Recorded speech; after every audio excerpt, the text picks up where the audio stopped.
তো দেখুন, কয়েকটি ভাই আমাকে কমেন্টে লিখে জানিয়েছেন যে দাদা, ইন্ডিয়াতে কি ক্রিপ্টোকারেন্সি লিগাল হতে চলেছে? Cryptocurrency legal. দেখুন, ইন্ডিয়া গভর্নমেন্ট চাইছে ক্রিপ্টোকারেন্সিকে ভারতবর্ষে লিগাল করে দেওয়ার জন্য। আজ পর্যন্ত ইন্ডিয়া থেকে প্রায় 14 কোটির ওপরে ব্যক্তি ক্রিপ্টোকারেন্সির সঙ্গে যুক্ত রয়েছে।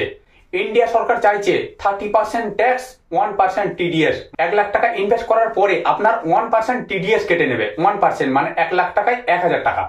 এরপরে আপনি হয়তো বিটকয়েন কিনেছেন 1 লক্ষ টাকা, সেইখানে ইন্ডিয়া গভর্নমেন্ট চাইছে যে 30% ট্যাক্স মানে 30% আপনার লাভের উপরে। ধরুন আপনি 1 লক্ষ টাকার বিটকয়েন কিনেছেন, সেখানে আপনার 1,30,000 কি 1,50,000 কি 2 লক্ষ টাকা হয়ে গেল সেই টাকার মূল্যটা।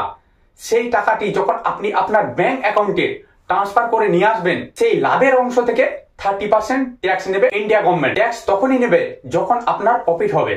হয়তো আপনি 1 লক্ষ টাকা ইনভেস্ট করেছেন, আপনার টিডিএস কেটেছে কত 1%, আপনার রয়েছে কত ওখানে 99,000 টাকা।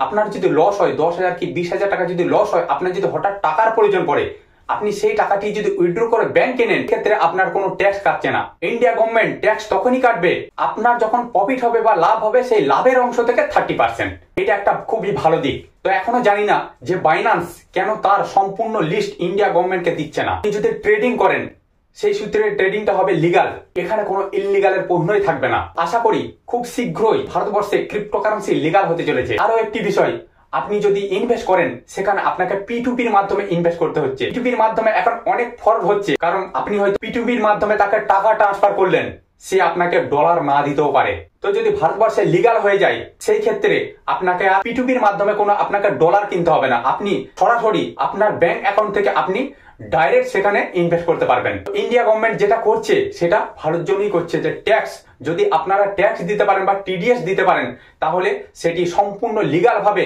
আপনি নির্ভয়ে সেখানে ট্রেডিং করতে পারবেন। ইন্ডিয়া গভর্নমেন্ট 9টি ক্রিপ্টো এক্সচেঞ্জকে ব্যান করেছে। যদি তারা তাদের লিস্ট দিয়ে দেয়, এখন পর্যন্ত ইন্ডিয়াতে প্রায় 14 কোটির ওপরে ব্যক্তি ক্রিপ্টোকারেন্সির সঙ্গে যুক্ত। যেসব ক্রিপ্টো এক্সচেঞ্জকে ইন্ডিয়া গভর্নমেন্ট ব্যান করেছে, তারা লিস্ট দিয়ে দিলেই খুব শীঘ্রই 30% ট্যাক্স বসিয়ে 1% টিডিএস দিয়ে খুব শীঘ্রই লিগাল হতে চলেছে ভারতবর্ষের ক্রিপ্টোকারেন্সি। বন্ধুরা, আপনারা অবশ্যই কমেন্টে লিখে জানিয়ে দেবেন যে ভারতবর্ষে ক্রিপ্টোকারেন্সি লিগাল হবে কিনা। তো বন্ধুরা, আজকে আমি আর ভিডিও বড় করছি না। আমার চ্যানেলে যারা নতুন আছেন, তারা চ্যানেলটিকে অবশ্যই সাবস্ক্রাইব করে দেবেন, কারণ প্রত্যেকটা মুহূর্ত, প্রত্যেকটা সময় এই ধরনের নিত্য নতুন ভিডিও আমি আপনাদের কাছে পৌঁছে দেবো।